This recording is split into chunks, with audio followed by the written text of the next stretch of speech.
Voi sapete che nel nostro lavoro andiamo dove succedono gli incidenti stradali e dopo facciamo finta che ne succeda uno. E allora se stanno un po' meglio, vero? Avete visto la polizia, i carabinieri, la polizia locale, la Croce Rossa. Qual è più interessante? I pompieri, ma loro ne hanno tante più. È vero che si chiamano vigili del fuoco, ma non si occupano solo del fuoco, vedrete che si occupano di tante cose, intervengono quando c'è bisogno.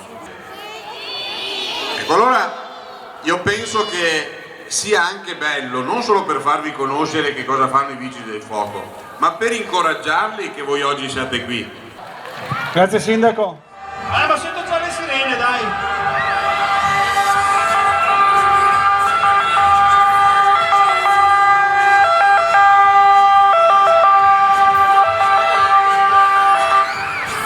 Completamente protetti, ragazzi! Dobbiamo spegnere velocemente il nostro incendio perché altrimenti qui sta andando a fuoco tutta la casa. Una squadra coesa con i vigili del fuoco di Conegliano.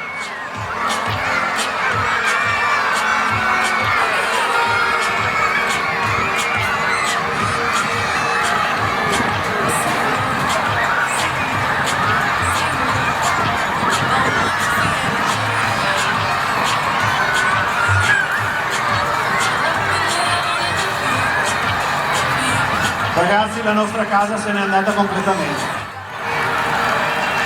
Un applauso, dai!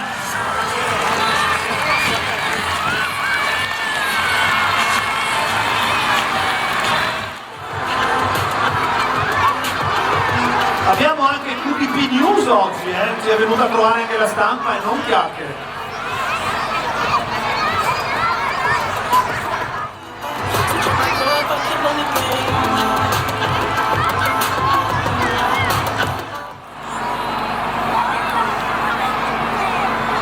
Chi è che vuole fare il ferito dopo, ragazzi?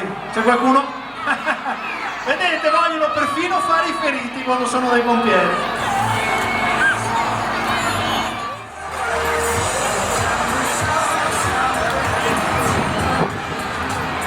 Adesso però, ragazzi, noi abbassiamo la musica e voi state in silenzio. Guardate.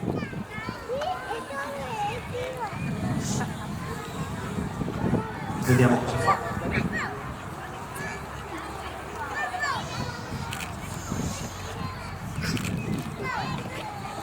Guardate, l'ha già trovato. Vedete? Un applauso, dai!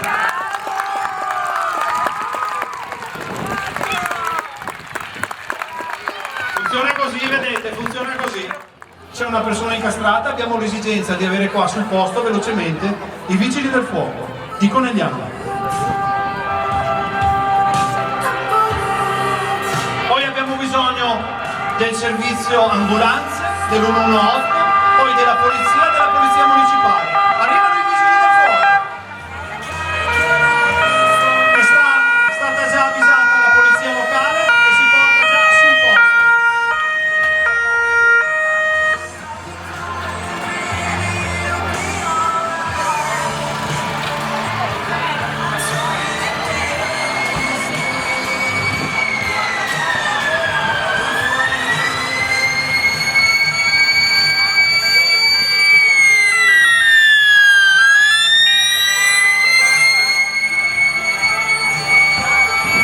È arrivata anche la Croce Rossa italiana con l'unità del 118. Adesso tagliamo anche la seconda porta. Questo è il lavoro che facciamo circa 300 volte all'anno all'interno delle strade della nostra provincia. Croce Rossa italiana, ovvero 118, piano piano stabilizzano questa persona ferita e la trasportano già su una barella radiotrasparente presso le strutture ospedaliere. Ci salutiamo con i vigili del fuoco.